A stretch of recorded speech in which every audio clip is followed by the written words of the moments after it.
네, 감사합니다. 오늘 우리에게 주신 하나님의 말씀은 신약 성경 사도행전 25장 8절에서 12절까지 말씀입니다. 여러분 가지고 계시는 신약 성경 사도행전의 제 25장 8절에서 12절까지 말씀, 세 번역으로 찾으신 분들은 본인의 성경을 들고 자리에서 일어서 주시기 바랍니다.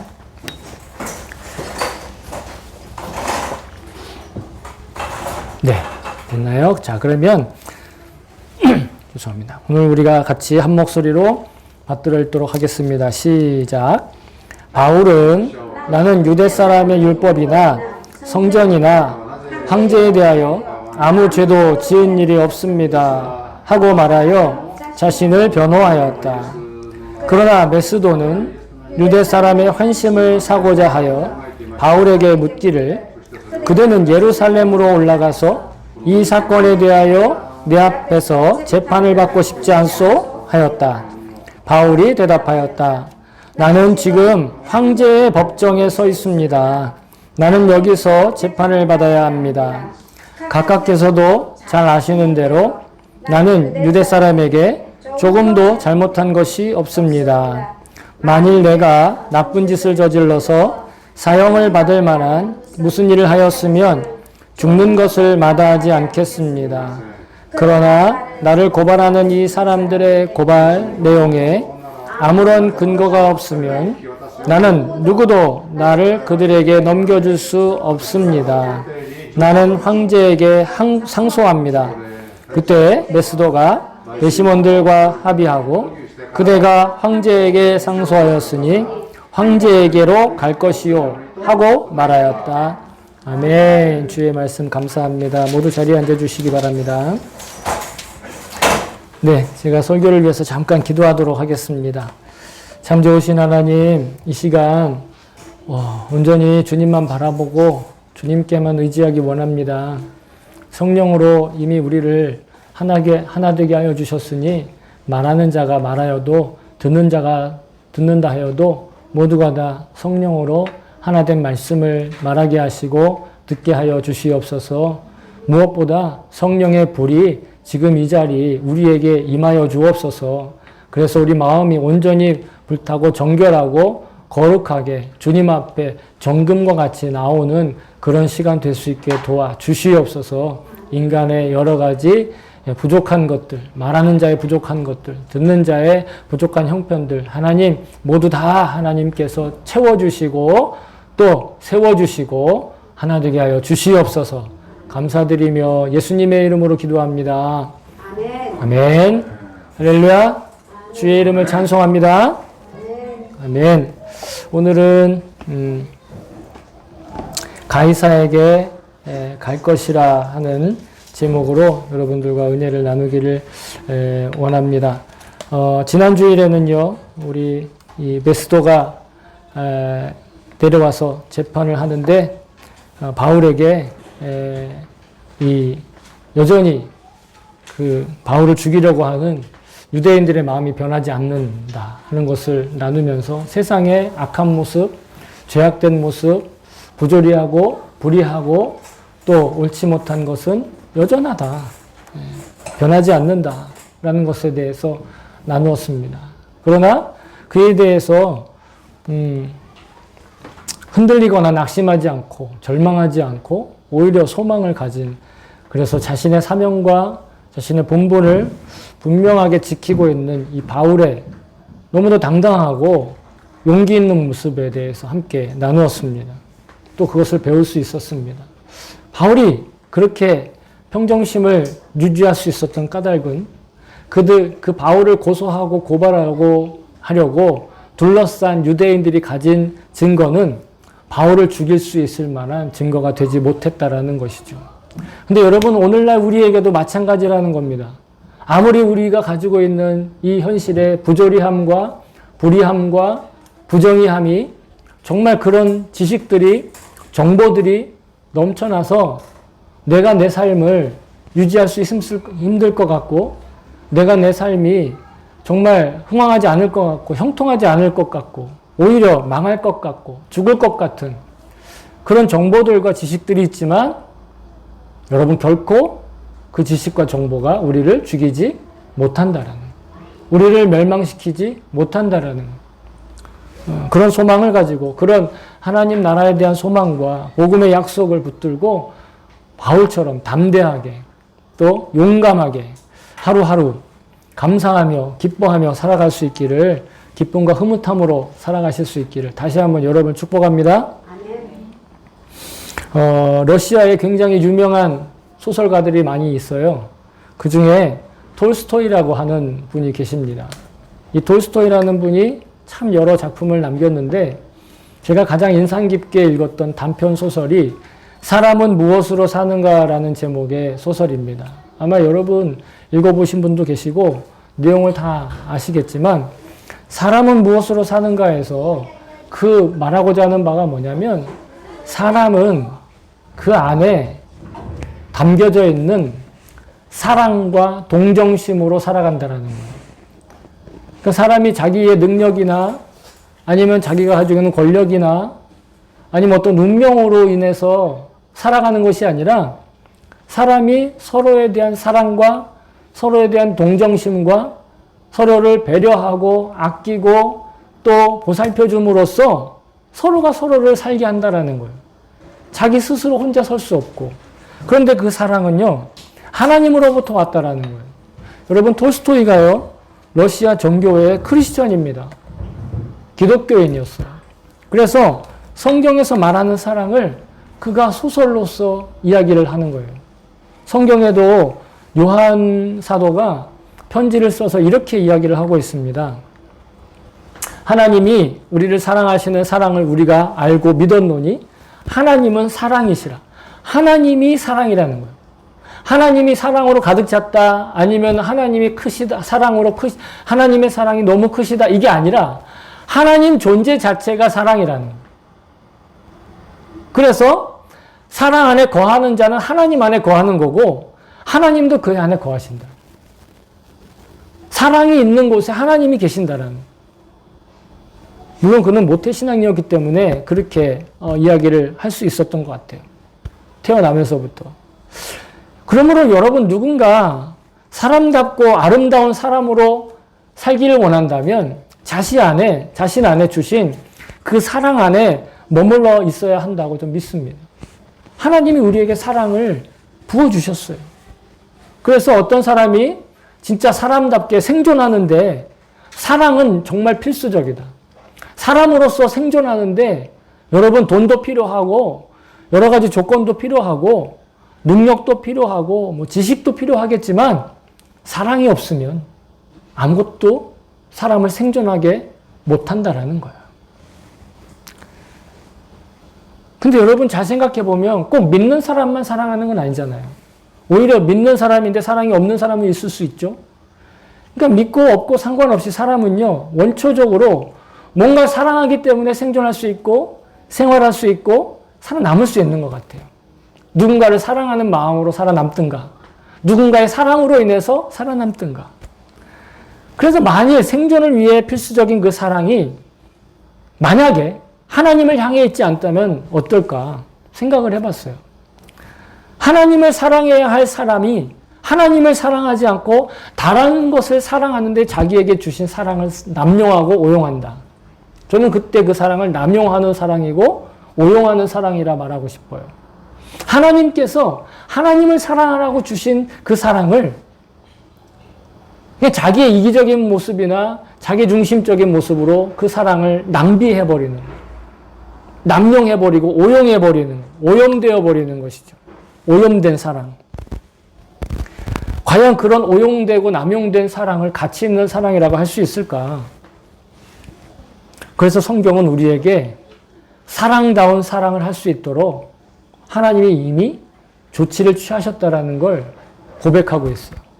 여러분 다 암송하고 계시는 요한복음 3장 16절. 하나님이 세상을 이처럼 사랑하사 독생자를 주셨으니 이는 그를 믿는 자마다 멸망하지 않고 영생을 얻게 하려 하심이라. 하나님이요, 예수 믿는 사람을 사랑하셨다 아니에요. 하나님이요, 잘생긴 남자들을 사랑하셨다 아니에요. 하나님이요, 뭐 예쁜 여자들을 사랑하셨다 아니에요. 그냥 하나님이 이 세상을 사랑하셨다라는 거예요. 우리가 숨쉬고 또 치열하게 먹고 살려고 애쓰고 또 현실적인 어떤 그 장벽들과 걸림돌들과 그런 어떤 여러 가지 어려운 환경이 있는 그 세상. 때로는 우리가 너무 더럽다, 힘들다, 불의하다, 부조리하다 하는 그 세상을 하나님은 사랑하셨다라는 거예요. 여기에 방점이 있는 겁니다. 그래서 누구를 주셨는가? 예수 그리스도를 주셨다라는 거예요. 그래서 아무리 더러운 세상이라도, 아무리 부조리한 세상이라도, 아무리 불의한 세상이고 부정의한 세상에 물들어 있을지라도 예수 그리스도를 믿으면 뭐다? 영생을 얻는다라는 거예요. 멸망하지 않고 영생을 얻는다라는 거예요. 이 말은 다시 얘기하면 우리가 숨쉬며 살아가는 삶의 현장에 하나님이 그 현실의 세상을 사랑하셔서 예수님을 주셨기 때문에 예수님을 사랑함으로써 우리의 사랑이 사랑답게 회복된다라는 거예요. 우리의 사랑이 진짜 사랑이 된다라는 거예요. 보통은 그냥 내가 뭔가를 얻기 위해 사랑하거나 아니면 뭔가를 주기 위해서 그냥 사랑하는데 그 사랑은 오용될 수 있고 남용될 수 있다라는 거예요. 그러나 예수님을 사랑함으로써 누군가를 또 사랑하고 예수님을 사랑하기에 누군가를 또 도와준다면 그 사랑은 진짜 사랑이라는 거예요. 그렇지 않은 사랑은요, 여러분, 그냥 자기 중심적인 사랑이 될 수 있어요. 그냥 자기 이기적인 사랑이 될 수 있다라는 거예요. 생존을 위한 사랑, 생활을 위한 사랑 뛰어넘어 생명을 낳는 사랑이 예수 그리스도로부터 시작된다라는 거예요. 예수 그리스도를 믿으니까 영생을 얻는다고 하잖아요. 영생을 얻는 사랑이 생명을 낳는 사랑이라는 거예요. 그냥 생존을 위한 사랑, 생활을 위한 사랑, 뛰어넘어 영생하는 사랑. 저는요, 그래서 이렇게 생각하게 되었어요. 사람이 사랑으로 사는 게 중요합니다. 사랑이 없으면은 사람이 사는데 힘도 없고 의미도 없어요. 그런데 사람은요, 사랑으로 사는 것만큼 중요한 게 있는데 그것은 어떠한 의미로 살아가는 거예요. 의미로 살아가는 게 진짜 사랑이에요. 가치 있는 것을 사랑하는 거예요. 그냥 단지 사랑의 감정으로 살아가고 그냥 내 마음에 막 일어나는 그런 어떤 좋아하는 감정으로 살아가는 것이 아니라 어떤 의미를 가지고 살아가는 거예요. 만약에 우리가 이기적인 마음으로 살아남기 위해 동정심을 베푼다. 혹은 자기중심적인 태도에서 뭔가 이익을 얻기 위해서 남으로부터 뭔가를 얻기 위해서 친절과 사랑을 베푸는 그런 사랑이다. 예? 내가 뭐 하나라도 더 팔기 위해서 사람들한테 거짓 친절과 거짓 베푸는 것으로 사랑을 표현한다. 과연 그것이 생명을 낳는 사랑이 될 수 있느냐 말이에요. 여러분, 제가 한참 예전에 한국에서 좋아했던 프로그램이 있는데, 개그 프로그램이, 개그 콘서트라고 있는데요. 거기에 어느 한 코너에 이런 내용이 있었어요. 어느 대학교, 거기선 개대라고 얘기하더라고요. 개그대학. 개대 여신 수지가 나와가지고 자기 선배를 막 자기의 매력을 어필해요. 자기를 좋아하게 만들려고 이런 매력, 저런 매력 막 얘기합니다. 그런데 그 매력 어필을 하고 있는, 매력 발산을 하고 있는 여자 후배의 모습을 보며 선배는 그냥 아무렇지도 않고 무덤덤해요. 반응이 거의 없어요. 그래서 막 자기 혼자 선배한테 점수를 매깁니다. 선배 100점, 선배 만점, 이러면서. 예? 그러다가 하도 그렇게 해도 반응이 없으니까 결국은 여자 후배가 토라져요. 삐졌어요. 그러더니 뭐라 그랬냐면, 선배 마이너스 100점! 그랬어요. 그랬더니 선배가 뭐라 했는지 아세요? 기타를 치면서, 아이고, 의미 없다. 이번에도 안 웃기는군요. 일본어 시간에도 안 웃기더니, 아이고, 의미 없다 그랬어요. 자기가 관심이 없는 상대가 자기한테 100점을 주던, 1000점을 주던, 마이너스 만점을 주던, 자기에게 아무런 의미가 없다라는 거예요. 그 모습을 보면서 어쩌면 우리의 인생이 이렇게 아무런 의미가 없는 일에다가 점수를 매기고 마음을 빼앗기고 살아가는 것은 아닌지 반성을 해볼 필요가 있다라고 생각이 들었습니다. 인간은요, 아까 말씀드린 대로 자기 안에 있는 사랑으로 혹은 남의 마음 안에 있는 사랑으로서 생존할 수 있고 생활할 수 있어요. 그런데 자신에게 의미가 있는 일을 통해서 사랑할 때 생존과 생활을 지킬 수 있을 뿐만 아니라 마침내 생명에까지도 이르는, 생명까지도 회복하고 지켜나가는 그런 존재다. 저는 말씀을 통해서 그렇게 알게 되었습니다. 사람은요, 보다 많은 사람들에게 의미가 있는 것에 가치를 부여하기도 하고 그러한 가치를 헤아릴 수 있는 능력을 하나님으로부터 받았어요. 사랑하는 능력뿐만 아니라 의미와 가치를 헤아릴 수 있는 능력을 받았어요. 예수님이 뭐라고 하셨냐면요, 이렇게 말씀하셨어요. 네 보물이 있는 그곳에 네 마음도 있느니라. 여기서 보물은요, 일본어로는 토미, 즉 재물을 이야기하지만 재물만을 이야기하는 것이 아니에요. 재물을 포함해서, 돈을 포함해서 자신에게 있어서 정말 가치가 있고 소중하게 여기는 어떤 물질적이면서도 가시적인 어떤 존재, 그게 바로 보물이에요. 사람이 될 수도 있고요, 관계가 될 수도 있고요, 뭐 어떤 자기가 추구하는 어떤 취미가 될 수도 있고, 꿈이 될 수도 있고, 장래 희망이 될 수도 있어요. 그 어떤 것이 됐든 눈에 보이는 것, 그것이 보물이라는 거예요. 그것이 자기에게 이 일본어는 토미, 재물이 될 수 있다는 거죠. 그렇기 때문에 여러분, 눈에 보이는 것만을 보물로 여기는 이들은요, 결국 눈에 보이는 것 때문에 마음이 메어서 살게 되어 있다는 거예요.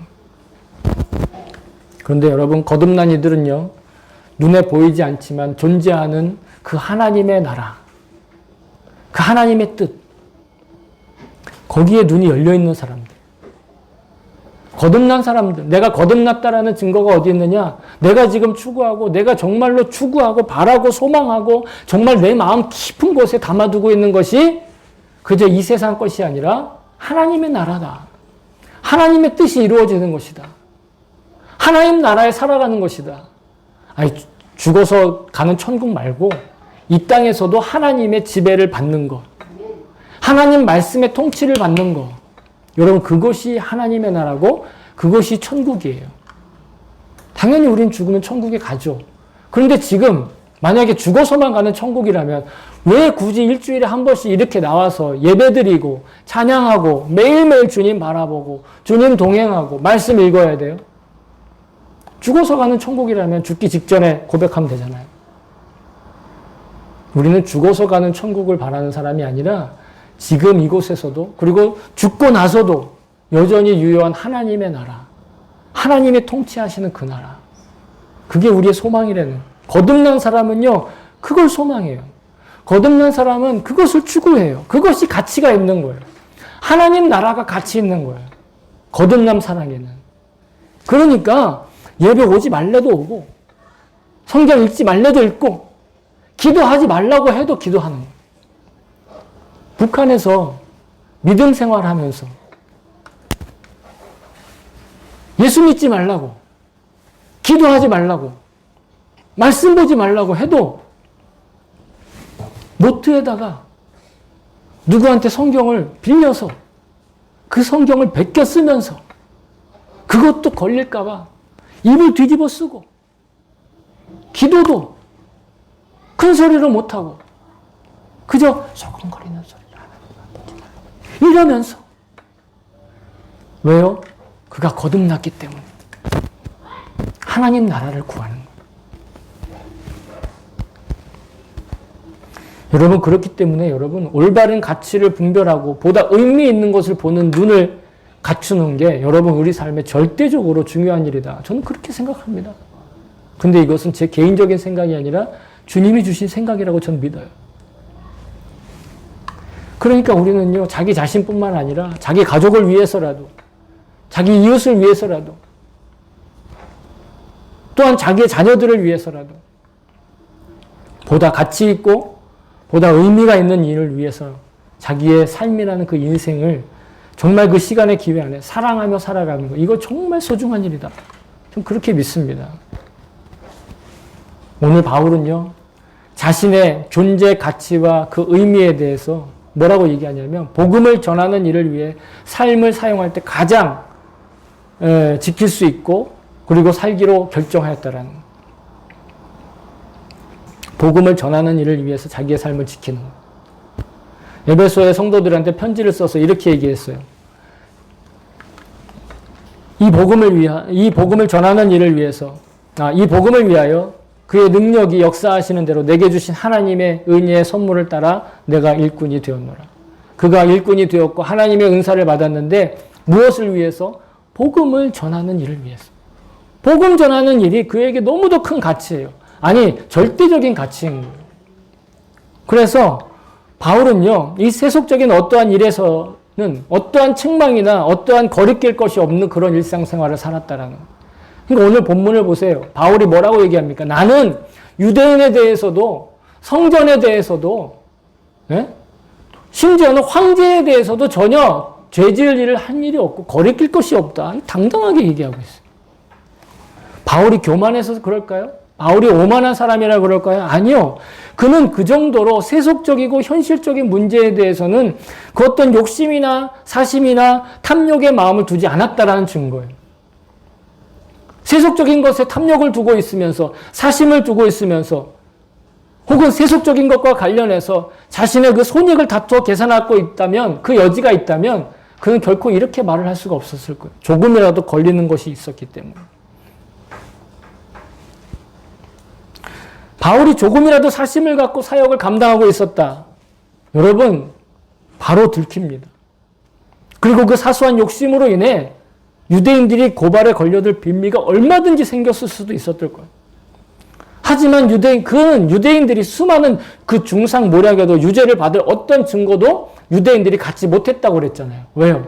세속적인 사심이 없기 때문에. 욕심을 가지고 자기의 삶을 평가하지 않았기 때문에. 근데 여러분, 참 안타까운 것은요. 세상에 많은 사람, 아니 거의 대부분의 사람들이 심지어는 그리스도인들 가운데서도 종종 이 세상을 살기 위해선 어쩔 수 없이 불의와 타협해야 하고 부조리를 용납해야 하고 용인해야 한다 하는 그런 말을 한다라는, 심지어는 이 세상에 필요한 악이 있다라고까지 말한다라는 거예요. 근데 여러분 어쩌면 어쩔 수 없는 현실이에요, 목사님. 그렇게 얘기하실지 모르겠는데 성경은 우리에게 이렇게 얘기하고 있어요. 성경은요, 하나님의 성전과 우상이 어찌 일치가 되리요? 우리는 살아계신 하나님의 성전이라. 하나님의 성전인 우리가 우상과 어떻게 일치하냐? 어떻게 서로 관계를 맺냐 말이야. 불의와 어떻게 손잡고 부조리를 어떻게 타협하고 불의에 대해서 어떻게 인정하냐 말이야. 필요악이라는 말을 어떻게 할 수 있냐 말이야. 그리스도인으로서. 성경이 우리에게 그렇게 얘기한다는 거예요. 심지어는요, 거듭난 그리스도인은요, 이렇게 얘기하는, 세속에 따르는 가치관과 함께 먹고 마실 수조차 없다고 얘기하고 있어요. 고린도서 10장 21절에 너희가 주의 잔과 귀신의 잔을 겸하여 마시지 못하고 주의 식탁과 귀신의 식탁에 겸하여 참여하지 못하리라. 세속적인 욕심과 탐욕과 정욕과는 마시지도 않고 먹지도 않는 것. 그게 거듭난 그리스도인이라는 거예요. 아까 거듭난 그리스도인의 증거가 하나님 나라를 구한다고 그랬잖아요. 하나님의 통치를 구한다고 그랬잖아요. 하나님의 통치를 구하고 하나님의 말씀에 순종하고 하나님 나라를 추구하니까 귀신에 먹는 것과 귀신에 마시는 것이 자기에겐 조금도 유혹되지 않는다라는 거예요. 자기에겐 조금도 그것이 바라는 것이 안 된다라는 거예요. 근데 여러분, 이렇게 사는 삶은요, 이렇게 살아야만 구원받는다가 아닙니다. 그냥 구원받은 자의 증거로서 자연스럽게 그렇게 나타나는 거예요. 자연스럽게 그렇게 흘러나오는 거예요. 그래서 바울은요, 당당하게, 너무도 당당하게 자신은 율법에 대해서도 성전에 대해서도 또한 세속에 대한 황제에 대해서조차도 거리낄 것이 전혀 없다. 만약 내가 그 사람들이 고소해서 죽을 죄가 있다면 난 죽는 것도 두려워하지 않겠다. 이렇게까지 말할 수 있었다라는 거죠. 정말 저와 여러분이 이런 바울의 당당함과 담대함을 또 배우고 실천할 수 있기를 정말로 소망합니다. 근데 그럴 수 있으려면요, 여러분, 자신의 이기적이고 자기 중심적인 세속의 보물을 얻기 위해 갈망하고 애태우던 일상에서 이제는요, 주님의 나라를 위해, 복음을 위해 자신의 소유와 재능과 실력, 명성, 좋은 것들, 그런 것들을 주님을 섬길 수 있는 용기를 위해서 기도하고 간구해야 돼요. 제가 이렇게 말씀드리는 건 여러분 재능을 포기하십시오. 실력을 포기하십시오. 재물을 포기하십시오. 아니요. 하나님께서 지금 나에게 주신 모든 삶의 여건과 조건과 환경과 소유와 심지어 나 존재 자체를 주님 내가 주님 나라를 위해서 쓰고 싶습니다라고 기도하라는 거예요. 기도하면 지금은 별로 그렇게 내키지 않아도 주님이 기도하는 그 사람에게 자원하여 소망을 가지고 하나님 나라를 위해서 살 수 있는 용기와 믿음과 기회와 심지어는 그에 걸맞는 능력과 실력조차도 주신다라는 거예요. 여러분 이렇게 구하는 것, 이렇게 기도하는 것이 또한 회개입니다. 회개라는 게 단지 하나님 나 또 잘못됐어요. 나 또 넘어졌어요. 이것만 회개가 아니에요. 물론 그것도 회개죠. 그렇게 해야 자기의 삶을 고칠 수 있으니까. 그러나 회개는 그 정도가 아니라 태도와 삶의 방향이 바뀌어지는 거예요. 여러분 그것이 진짜 신앙생활이에요. 삶의 태도가 바뀌어지는 거예요. 그리고 우리가 얘기하는 주님과 동행하며 주님 바라본다라는 거 바로 그런 거예요.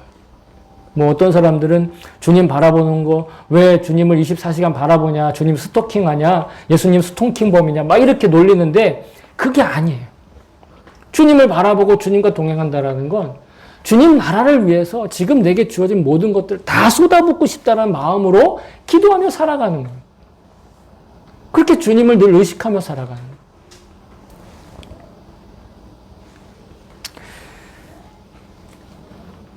여러분 이렇게 삶이 쌓이면 결국은요 바울처럼 용감하고 담대한 태도로 우리도 이 세상에 전혀 거리낄 것이 없는, 이 세상에 전혀 걸릴 것이 없는 걸림돌들을 오히려 디딤돌 삼아 살아가는 그런 사람이 될 줄로 믿습니다. 아멘. 자, 결국은요 바울은 예루살렘으로 올라가서 재판을 받지 않겠느냐 하는 베스도의 제안과 그것을 거절하고 황제에게 상소하겠다 이렇게 얘기해요. 황제에게 나아가겠다. 황제는 지금 로마에 있어요.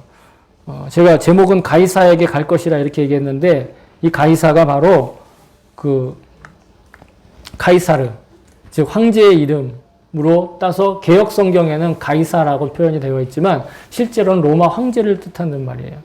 여기에서 황제에게 가겠다 하는 말은요. 사도 바울이 지금 유대 사람들보다 황제를 더 인정하냐, 하나님보다 더 황제를 더 좋아하냐 이 뜻이 아니라 뭐 황제를 꼭 만나보고 싶은 그런 마음, 야 이번 기회에 한번 로마에도 가보고 황제에게 가볼까? 이런 마음이 아니었어요. 응? 지금 유대인들로부터의 위협을 피하기 위해서 황제를 끌어다 쓰는 그런 것도 아니에요. 로마 시민권을 이용해서 어떻게 그 사람들로부터 피해볼까? 이런 뜻이 아니었어요. 이미 바울은요. 자신이 로마에 가게 될 것이라는 걸 성령으로부터 감동을 받은 상태였어요. 사도행전 23장 11절 여러분 우리가 함께 나눴던 말씀 중에 포함되어 있는데 이렇게 기록되어 있죠. 그날 밤에 주께서 바울 곁에 서서 이르시되 담대하라 네가 예루살렘에서 나의 일을 증언한 것 같이 로마에서도 증언하여 하여라. 예루살렘에서 하나님을 증언하였던 것 같이 로마에서도 그 복음을 증언해야 하리라 하고 누가? 주님께서 곁에 서서 말씀해 주셨다라는 거예요. 그러니까 바울은요. 자기가 로마에 가는데 좀 더 소위 말해 뽀대나게 가고 싶지 않았겠어요. 좀 더 사람들로부터 인정받는 그런 모습으로 소위 말해 금의 환영하는 그 옷을 입고 큰 관을 쓴 장원급제에서 사람들한테 환호받고 환영받고 야 사람들로부터 우러러받고 그런 모습으로 로마에 가고 싶지 않았겠어요? 좀 더 안전한 방법으로 좀 더 그때 당시에 정말 좋은 방법으로 가고 싶지 않았겠어요? 그런데 지금 바울은 피의자의 모습이에요. 재판을 지금 기다리는 사람의 모습이에요. 죄인이 될 수도 있는 모습이었어요. 그런 모습으로라도 로마에 가는 것이 하나님의 뜻이라면 그 뜻에 순종하겠다라는 것이죠. 바울에게 있어서는요, 자기가 어떠한 모양새로 로마에 가느냐가 중요한 것이 아니라 로마에 가서 복음을 전하는 게 더 중요했다는 거예요. 그것이 자기에게 더 의미 있는 일이고 더 가치 있는 일이었다라는 것이죠. 결코 주눅들지 않았어요. 결코 낙심하지 않았어요. 온갖 오해와 음해와 모략에 들러싸여 있었지만 결코 위축되지도 않았어요. 오히려 담대하게 자기 자신의 무죄임을 주장하지만 황제에게 상소해서 피의자로서 로마에 갈 것에 대해서 마다하지 않았다라는 거예요. 주저하지 않았다라는 거예요. 우리도 바울처럼 용감한 자가 되었으면 좋겠습니다. 우리도 바울처럼 세속의 가치에 연연하거나 거기에 미련 두지 않고 그 어떤 거리낄 것도 없이 걸림돌도 없이 그냥 그렇게 주님 나라를 생각하면서 소망하면서 살 수 있기를 정말 소망합니다. 동시에 세속의 가치와 충돌해서 발생하는 어떤 고난과 환란이 있더라도 마음 뺏기지 않는 진정한 대인배의 모습으로, 진정한 그리스도인의 모습으로 속사람이 강건하고 큰 사람으로 살아갈 수 있길 정말로 소망합니다. 사랑하는 성도 여러분, 바울은 세속적인 보물에 그 어떤 미련도 어떤 가치도 주지 않았습니다. 그렇기에 세속적인 가치에 속을 일도 또한 죄를 범할 여지나 유혹도 받지 않았던 것입니다. 그리스도인은 자신이 존재하는 의미와 가치를 이기적인 자기 자신에게 두지 않고 오로지 하나님 나라와 영생에 두고 있는 존재입니다. 이 땅에서의 아쉬움과 미련과 혹은 불의와 부조리함과 또 환란과 갈등 속에서도 여전히 의미가 깊고 영생의 가치가 있는 존재가 바로 여러분 거듭난 우리 그리스도인인 것을 믿습니다.